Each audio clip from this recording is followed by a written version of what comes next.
Hello friends, welcome to my YouTube channel. So guys, आज के इस वीडियो में हम लोग देखने वाले हैं जो आपका एसबीआई अप्रेंटिस का एग्ज़ाम होने वाला है 11 जुलाई को।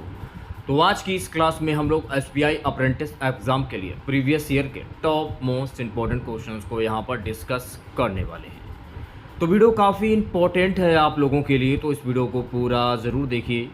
वीडियो अच्छा लगे तो प्लीज़ वीडियो को लाइक और शेयर ज़रूर करें। अगर आप चैनल पर नए हैं और आप लोगों ने अभी तक इस चैनल को सब्सक्राइब नहीं किया है तो प्लीज़ चैनल को ज़रूर सब्सक्राइब करें और नोटिफिकेशन बेल ऑन करना ना भूलें। तो चलिए वीडियो को स्टार्ट करते हैं। खुद से प्रयास कीजिएगा इन सभी क्वेश्चंस के आंसर देने का 2 से 3 सेकंड के बाद मैं आंसर क्लियर कर दूँगा। आज के इस सेशन में पहला question, prompt corrective action PCA framework का मुख्य उद्देश्य क्या है? What is the primary objective of promote corrective action PCA framework? कमजोर वित्तीय स्थिति वाले बैंकों की निगरानी एवं सुधार, विदेशी निवेश बढ़ाना, कृषि सब्सिडी प्रदान करना, शेयर बाजार को नियंत्रित करना। तो पहले क्वेश्चंस की अगर मैं बात करूं, कमजोर वित्तीय स्थिति वाले बैंकों की निगरानी एवं सुधार। राइट आंसर की अगर मैं बात करूं तो पहले क्वेश्चंस का जो राइट आंसर जाएगा ऑप्शन नंबर ए के साथ। दूसरा क्वेश्चन देखेगा। सो गाइस, दूसरा क्वेश्चन हमारा, इंटरेस्ट कवरेज रेशियो आईसीआर मुख्य रूप से क्या मापता है? कंपनी की कुल संपत्ति, ब्याज भुगतान करने की क्षमता, बैंक की नकदी, विदेशी मुद्रा भंडार। इंटरेस्ट कवरेज रेशियो आईसीआर मुख्य रूप से क्या मापता है? ब्याज भुगतान करने की क्षमता।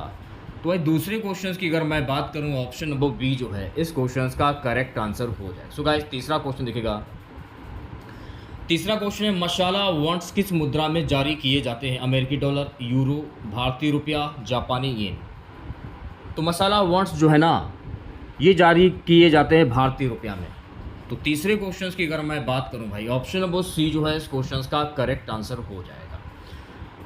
जिन बच्चों ने क्लास को अगर लाइक नहीं किया है, प्लीज़ क्लास को लाइक और शेयर ज़रूर करें और चैनल को भी सब्सक्राइब करें आप लोग। चलिए बढ़ते हैं नेक्स्ट क्वेश्चन की ओर। चौथा क्वेश्चन दिखेगा।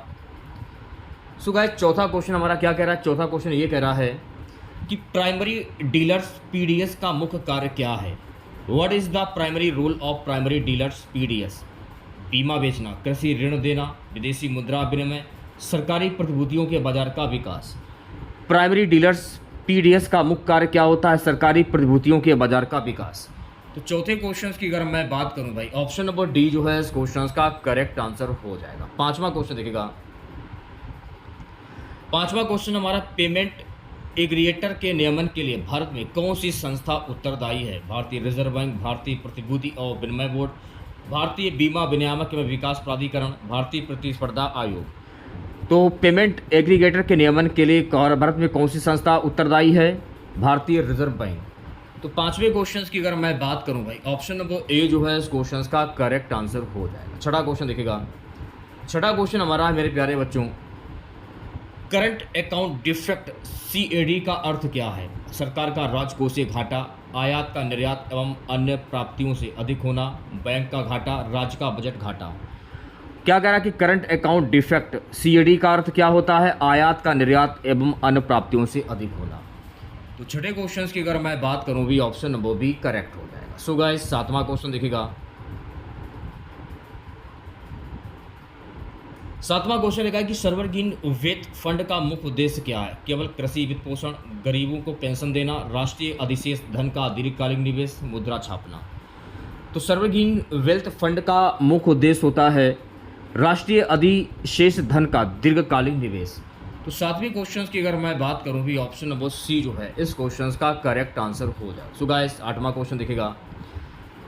आठवां क्वेश्चन हमारा है, financial stability and development council FSDC की अध्यक्षता कौन करता है? आरबीआई गवर्नर, सेबी अध्यक्ष, नीति आयोग के सीईओ, भारत के वित्त मंत्री। तो financial stability and development council FSDC की जो अध्यक्षता करते हैं भारत के वित्त मंत्री। तो आठवें क्वेश्चन की अगर मैं बात करूं भी, ऑप्शन नंबर डी जो है इस क्वेश्चन का करेक्ट आंसर हो जाएगा। सो गाइस, नवा क्वेश्चन देखेगा। नवा क्वेश्चन हमारा है मेरे प्यारे बच्चों, what is the major advances of core banking solution CBS? Core banking solution CBS का प्रमुख लाभ क्या है? किसी भी शाखा से बैंकिंग सुविधा, केवल एटीएम सुविधा, केवल चेक क्लियरिंग, केवल ऋण स्वीकृति।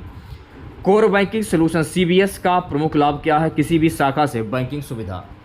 तो नवे क्वेश्चंस की अगर मैं बात करूं भाई, ऑप्शन नंबर ए जो है इस क्वेश्चंस का करेक्ट आंसर हो जाएगा। 10वां क्वेश्चन दिखेगा।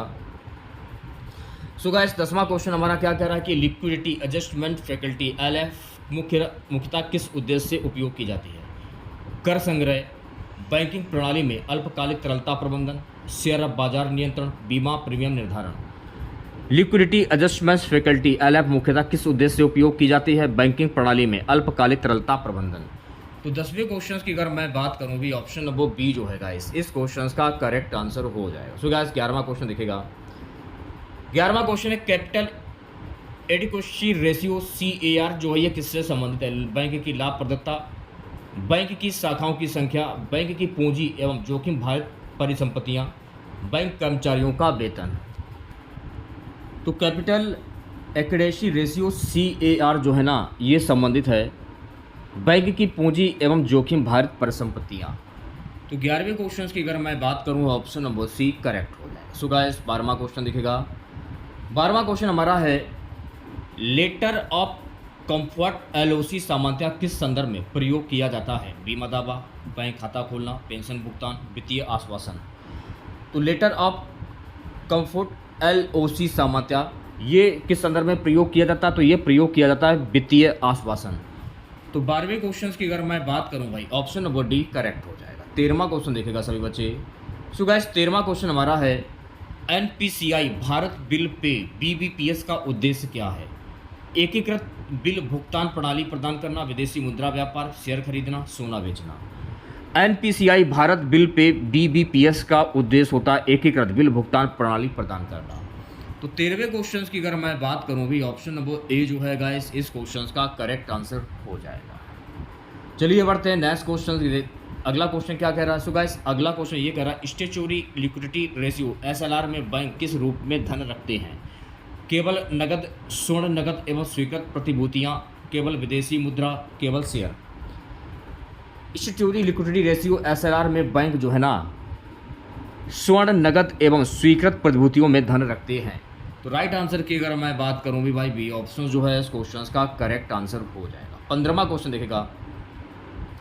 15वां क्वेश्चन हमारा है external benchmark lending rate EBLR का मुख्य उद्देश्य क्या है? बैंक शाखाओं की संख्या बढ़ाना, बैंक कर्मचारियों की भर्ती, ऋण ब्याज दरों में पारदर्शिता लाना, विदेशी निवेश आकर्षित करना।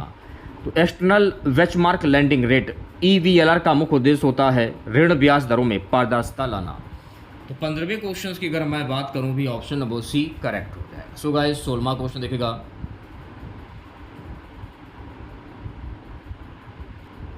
क्वेश्चन कह रहा है कि counter cycler capital buffer CCBY का मुख्य उद्देश्य क्या है?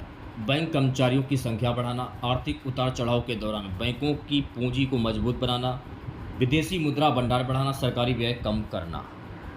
तो भाई 16वें क्वेश्चन की अगर मैं बात करूं भी, 16वें क्वेश्चन का जो राइट आंसर होगा आर्थिक उतार चढ़ाव के दौरान बैंकों की पूंजी को मजबूत बनाना। तो बी ऑप्शन जो है गाइस इस क्वेश्चन का करेक्ट आंसर हो जाएगा। 17वां क्वेश्चन देखेगा। अगला क्वेश्चन है ESCRO अकाउंट का मुख्य उपयोग किस लिए किया जाता है? व्यक्तिगत बचत, वेतन भुगतान, सुरक्षित तृतीय पक्ष भुगतान व्यवस्था, कृषि सब्सिडी। तो ESCRO अकाउंट का मुख्य उपयोग जो है ना सुरक्षित तृतीय पक्ष भुगतान व्यवस्था में किया जाता है।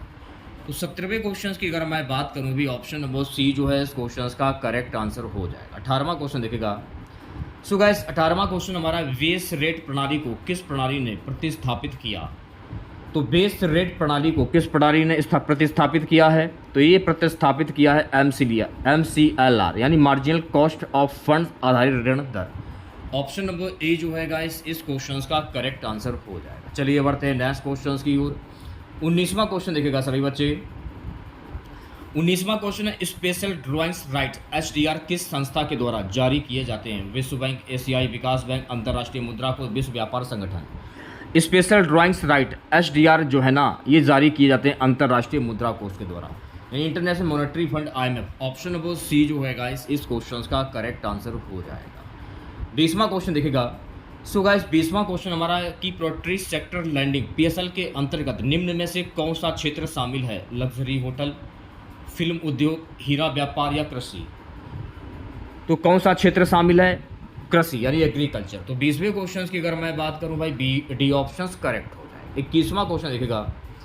सो गाइस 21वां क्वेश्चन है, digital personal data protection act का मुख्य उद्देश्य क्या है? व्यक्तिगत डेटा की सुरक्षा, बैंकिंग लाइसेंस जारी करना, शेयर बाजार नियंत्रित करना, मुद्रा छापना। तो digital person data protection act का मुख्य उद्देश्य होता है व्यक्तिगत डेटा की सुरक्षा। तो 21वें क्वेश्चन की अगर मैं बात करूं भी, ऑप्शन नंबर ए करेक्ट हो जाएगा। सो गाइस 22वां क्वेश्चन देखिएगा। 22वां क्वेश्चन है गाइस, कॉल मनी मार्केट में सामान्यतः ऋण की अवधि कितनी होती है? 7 दिन, 1 दिन, 30 दिन या 90 दिन। तो कॉल मनी मार्केट में सामान्यतः ऋण की जो अवधि होती है ये होती है 1 दिन की, ओवरनाइट। तो भाई 22वें क्वेश्चन की अगर मैं बात करूं, ऑप्शन नंबर बी करेक्ट हो जाएगा। 23वां क्वेश्चन देखिएगा। सो गाइस 23वां क्वेश्चन हमारा क्या कह रहा है कि NARCL का मुख्य उद्देश्य क्या है? What is the primary objective of NARCL? नए बैंक खोलना, विदेशी मुद्रा विनिमय, बैंकों की खराब परिसंपत्तियां का समाधान, बीमा सेवाएं देना। तो मेरे प्यारे बच्चों, NARCL का मुख्य उद्देश्य होता है बैंकों की खराब परिसंपत्तियां, NPS का समाधान। तो 23वें क्वेश्चन की अगर मैं बात करूं भाई, ऑप्शन नंबर सी करेक्ट हो जाएगा। 24वां क्वेश्चन देखिएगा। 24वां क्वेश्चन हमारा है, bank for international settlement BIS का मुख्यालय कहाँ पर स्थित है? लंदन, वाशिंगटन DC, जिनेवा या वासेल? Bank for international settlement BIS का मुख्यालय जो है ना ये स्थित है वासेल में। तो 24वें क्वेश्चन की अगर मैं बात करूं, ऑप्शन नंबर डी करेक्ट हो जाएगा। 25वां क्वेश्चन देखिएगा। 25वां क्वेश्चन हमारा है कि लीड बैंक स्कीम का उद्देश्य क्या है? What is the objective of the lead bank scheme? जिला स्तर पर बैंकिंग एवं ऋण विकास का समन्वय, केवल विदेशी व्यापार, केवल डिजिटल भुगतान, केवल बीमा विस्तार। तो लीड बैंक स्कीम का उद्देश्य होता है जिला स्तर पर बैंकिंग एवं ऋण विकास का समन्वय। तो 25वें क्वेश्चन की अगर मैं बात करूं भी, ऑप्शन नंबर ए जो है इस क्वेश्चन का करेक्ट आंसर हो जाएगा। 26वां क्वेश्चन देखेगा सभी बच्चे। 26वां क्वेश्चन हमारा है, merchant banking is primary related to, यानी मर्चेंट बैंकिंग मुख्य रूप से किससे संबंधित है? खुदरा बैंकिंग, कॉर्पोरेट वित्तीय सेवाएं, कृषि ऋण, बचत खाते। तो मर्चेंट बैंकिंग मुख्य रूप से किससे संबंधित है? तो ये संबंधित है कॉर्पोरेट वित्तीय सेवाओं से। तो 26वें क्वेश्चन की अगर मैं बात करूं, ऑप्शन नंबर बी करेक्ट हो जाएगा। सो गाइस 27वां क्वेश्चन देखिएगा। 27वां क्वेश्चन हमारा, what is the usual impact of an increase in the repo rate? Repo rate बढ़ने का सामान्य प्रभाव क्या होता है? ऋण सस्ता हो जाता है, निवेश बढ़ जाता है, ऋण महंगा हो जाता है, मुद्रा छपाई बढ़ जाती है। रेपो रेट बढ़ने का सामान्य प्रभाव क्या होता है? ऋण महंगा हो जाता है। तो 27वें क्वेश्चन की अगर मैं बात करूं, ऑप्शन नंबर सी जो है इस क्वेश्चन का करेक्ट आंसर हो जाएगा। 28वां क्वेश्चन देखिएगा। 28वां क्वेश्चन हमारा, vessel committee on banking supervision BCBS का मुख्यालय कहां पर है? पेरिस, रोम, न्यूयॉर्क, बेसल, वाशिल। तो vessel committee of on banking supervision BCBS का मुख्यालय जो है ना ये वासेल में स्थित है। तो 28वें क्वेश्चन की अगर मैं बात करूं भाई, ऑप्शन नंबर डी करेक्ट हो जाएगा। 29वां क्वेश्चन देखिएगा। 29वां क्वेश्चन हमारा मेरे प्यारे बच्चों कि स्विफ्ट का मुख्य उपयोग किस लिए किया जाता है? अंतर्राष्ट्रीय वित्तीय संदेशों का आदान प्रदान, मोबाइल रिचार्ज, आयकर संग्रह, पासपोर्ट जारी करना। तो स्विफ्ट का मुख्य उपयोग जो है ना अंतर्राष्ट्रीय वित्तीय संदेशों का आदान प्रदान करने के लिए किया जाता है। 29वें क्वेश्चन की अगर मैं बात करूं भाई, ऑप्शन नंबर ए करेक्ट हो जाएगा। 30वां क्वेश्चन देखिएगा। 30वां क्वेश्चन हमारा है गाइस कि मॉनेटरी पॉलिसी कमेटी MPC में कुल कितने सदस्य होते हैं? 4, 6, 8 या 10? तो इसमें कुल सदस्यों की संख्या होती है 6। तो भाई 30वें क्वेश्चन की अगर मैं बात करूं, ऑप्शन नंबर बी करेक्ट हो जाएगा। चलिए बढ़ते हैं नेक्स्ट क्वेश्चन की ओर। प्यारे बच्चों अगला क्वेश्चन देखिएगा। लेंडर ऑफ लास्ट रिसोर्ट के रूप में भारत में कौन सी संस्था कार्य करती है? भारतीय रिजर्व बैंक, भारतीय स्टेट बैंक, भारतीय जीवन बीमा निगम या NABARD? Lender of last report के रूप में भारत में कौन सी संस्था कार्य करती है? भारतीय रिजर्व बैंक। तो 31वें क्वेश्चन की अगर मैं बात करूं भाई, ऑप्शन नंबर ए करेक्ट हो जाएगा। 32वां क्वेश्चन देखिएगा सभी बच्चे। फैक्टरिंग का मुख्य उद्देश्य क्या है? दीर्घकालिक निवेश, व्यापारिक देयों के बदले त्वरित वित्त उपलब्ध कराना, कृषि बीमा, विदेशी मुद्रा विनिमय। तो सही आंसर की अगर मैं बात करूं भी, व्यापारिक देयों के बदले त्वरित वित्त उपलब्ध कराना। तो बी ऑप्शन जो है गाइस इस क्वेश्चन का करेक्ट आंसर हो जाएगा। चलिए बढ़ते हैं नेक्स्ट क्वेश्चन की ओर। 33वां क्वेश्चन देखिएगा। सो गाइस 33वां क्वेश्चन है, बैंक रेट में परिवर्तन का सीधा प्रभाव किस पर पड़ता है? GST दर, आयकर, दीर्घकालिक ऋण की लागत, शेयर का अंकित मूल्य।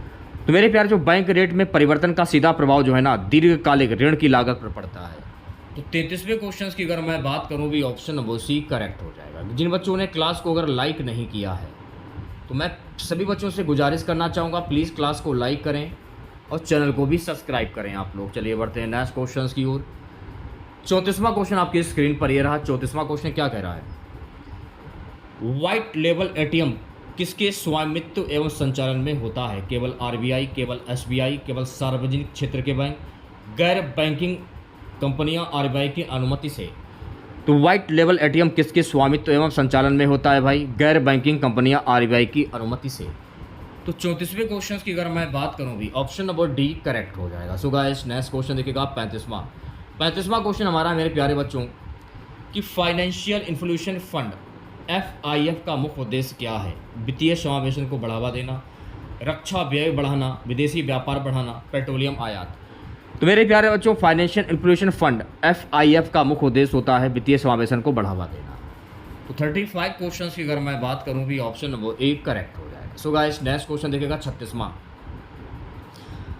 क्वेश्चन हमारा है गाइस कि कॉमर्शियल पेपर सीपी कौन जारी कर सकता है? केवल राज्य सरकारें, पात्र कंपनियां एवं वित्तीय संस्थाएं, केवल आरबीआई, केवल सहकारी बैंक।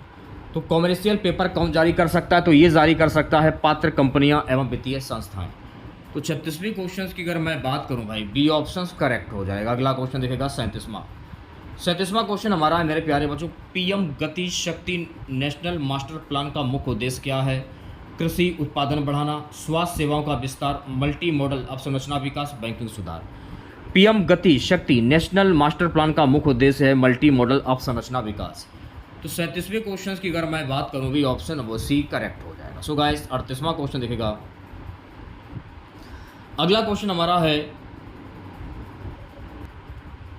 नेगोशिएबल वार हाउस रिसिप्ट एनडब्ल्यूआर मुख्य रूप से किस क्षेत्र से संबंधित है? बैंकिंग, बीमा, पूंजी बाजार, कृषि भंडारण।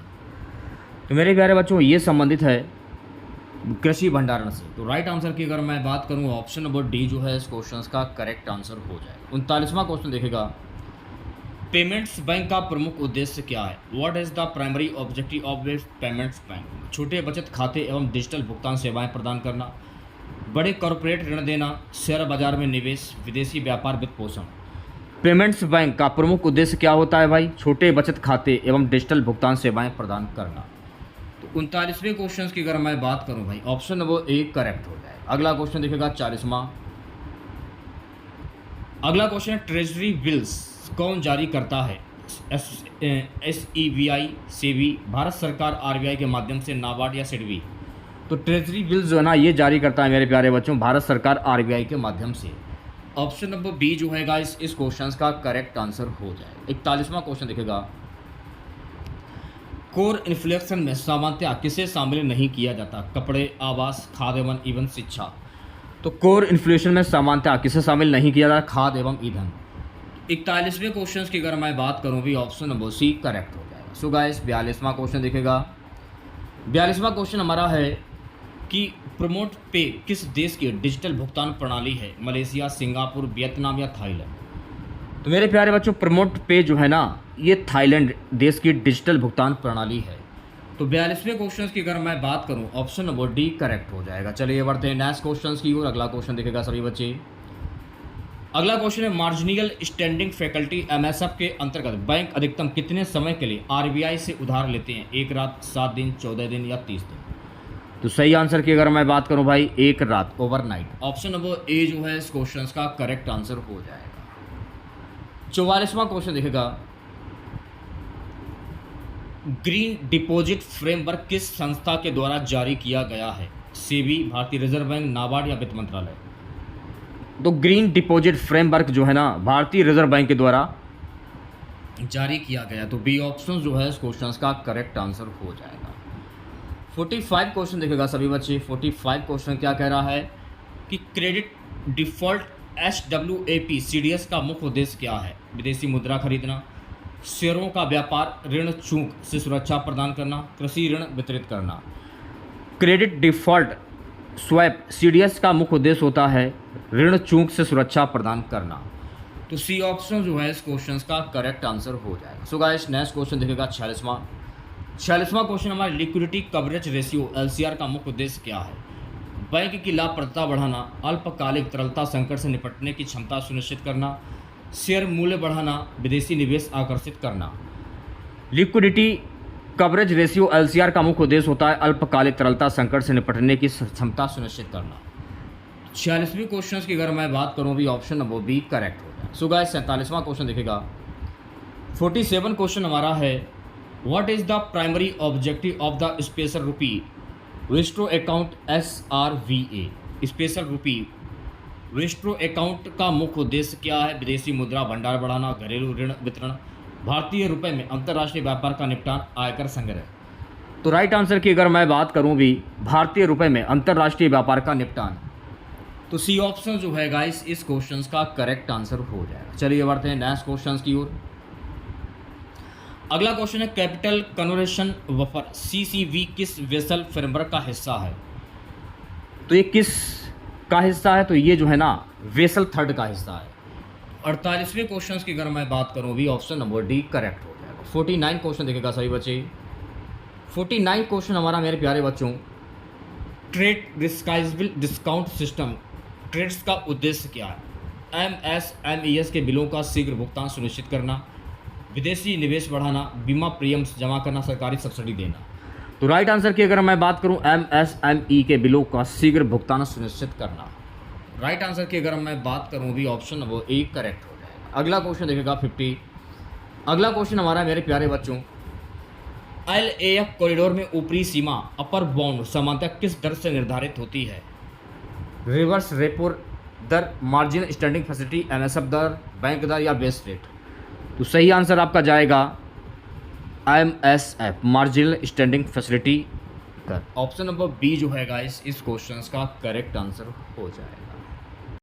अगला क्वेश्चन देखेगा सभी बच्चे क्रेडिट इंफॉर्मेशन कंपनी CICCS का मुख्य कार्य क्या है? मुद्रा छापना, बैंक लाइसेंस जारी करना, उधारकर्ताओं का क्रेडिट इतिहास बनाए रखना, विदेशी व्यापार नियंत्रित करना। तो क्रेडिट इंफॉर्मेशन कंपनी CICCS का मुख्य कार्य होता है उधारकर्ताओं का क्रेडिट इतिहास बनाए रखना।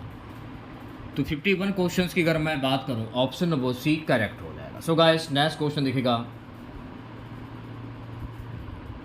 क्वेश्चन है कि बैंकिंग ऑम्बुड्समैन स्कीम अब किस योजना से सम्मिलित है? किस योजना में सम्मिलित है? ए है डिपॉजिट इंश्योरेंस योजना, बी है एकीकृत लोकपाल योजना, सी है वित्तीय समावेशन योजना, डी है जन समर्थ योजना। तो सही आंसर की अगर मैं बात करूं भी डिपॉजिट इंश्योरेंस योजना। ऑप्शन नंबर ए जो है गाइस इस क्वेश्चन का करेक्ट आंसर हो जाएगा। इसका आंसर आपका एकीकृत लोकपाल योजना होगा, यानी बी ऑप्शन करेक्ट होगा। ए नहीं होगा, बी होगा, माफ कीजिएगा। सो गाइस नेक्स्ट क्वेश्चन देखेगा real effective exchange rate REER किसका संकेतक है? देश की निर्यात प्रतिस्पर्धात्मकता, बैंक लाभ, कृषि उत्पादन, शेयर बाजार सूचकांक। तो ये किसका संकेतक है? तो मेरे प्यारे बच्चों ये जो है ना देश की निर्यात प्रतिस्पर्धात्मकता का संकेतक। तो ऑप्शन नंबर ए जो है इस क्वेश्चन का करेक्ट आंसर हो जाएगा। क्वेश्चन हमारा आएगा सिक्योराइजेशन का अर्थ क्या है? बैंक शाखाओं का विलय, विदेशी मुद्रा खरीदना, सरकारी बॉन्ड जारी करना, ऋण परिसंपत्तियों को प्रतिभूतियों में बदलना। तो 54 क्वेश्चन की अगर मैं बात करूं भी इस क्वेश्चन का जो राइट आंसर होगा ऋण परिसंपत्तियों को प्रतिभूतियों में बदलना। तो ऑप्शन नंबर डी जो है इस क्वेश्चन का करेक्ट आंसर हो जाएगा। सो गाइस नेक्स्ट क्वेश्चन देखेगा। अगला क्वेश्चन है RBI रिटेल डायरेक्ट स्कीम का उद्देश्य क्या है? What is the objective of the RBI retail direct scheme?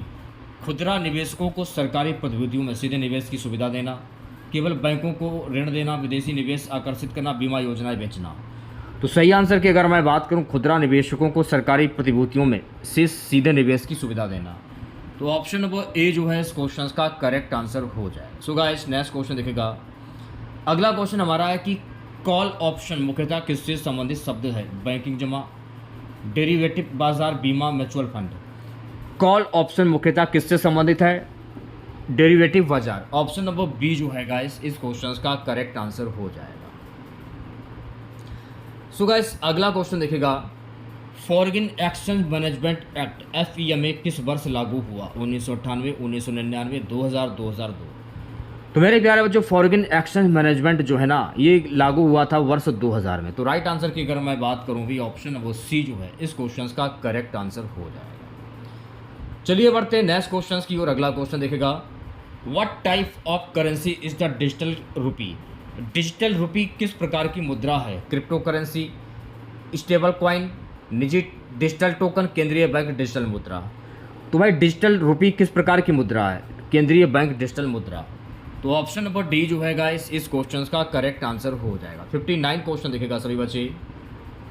59 question हमारा है मेरे प्यारे बच्चों कि यील्ड कर्व सामान्यतः किस संबंध को दर्शाती है? ब्याज दर की परिपक्वता अवधि, जीडीपी एवं महंगाई, आयात एवं निर्यात, बैंक एवं ग्राहक। तो यील्ड कर्व सामान्यतः किस संबंध को दर्शाती है? ब्याज दर एवं परिपक्वता अवधि को दर्शाती है। तो ऑप्शन नंबर ए जो है इस क्वेश्चन का करेक्ट आंसर हो जाएगा। आज की क्लास का लास्ट क्वेश्चन रहेगा मेरे प्यारे बच्चों, फिट एंड प्रॉपर क्राइटेरिया मुख्य रूप से किसके लिए लागू किया जाता है? बैंक ग्राहकों, बैंक के निर्देशक एवं वरिष्ठ प्रबंधन, बैंक के सभी कर्मचारियों, केवल ऑडिटरों। तो फिट एंड प्रॉपर क्राइटेरिया जो है ना ये मुख्य रूप से बैंक के निर्देशक एवं वरिष्ठ प्रबंधन के लिए लागू किया जाता है। तो राइट आंसर की अगर मैं बात करूं भी ऑप्शन करेक्ट हो जाएगा। तो कैसी लगी क्लास आप लोगों को कमेंट बॉक्स में ज़रूर बताइएगा। अगर आप लोगों को आज की ये क्लास भाई अच्छी लगी हो तो प्लीज़ क्लास को लाइक कीजिएगा और अपने तमाम दोस्तों में इस क्लास को ज़्यादा से ज़्यादा शेयर कीजिएगा। अगर आप चैनल पर नए हैं और आप लोगों ने अभी तक इस चैनल को सब्सक्राइब नहीं किया है तो प्लीज़ चैनल को ज़रूर सब्सक्राइब करें और नोटिफिकेशन बेल ऑन करना ना भूलें। मिलते हैं नेक्स्ट वीडियो के साथ। जय हिंद, जय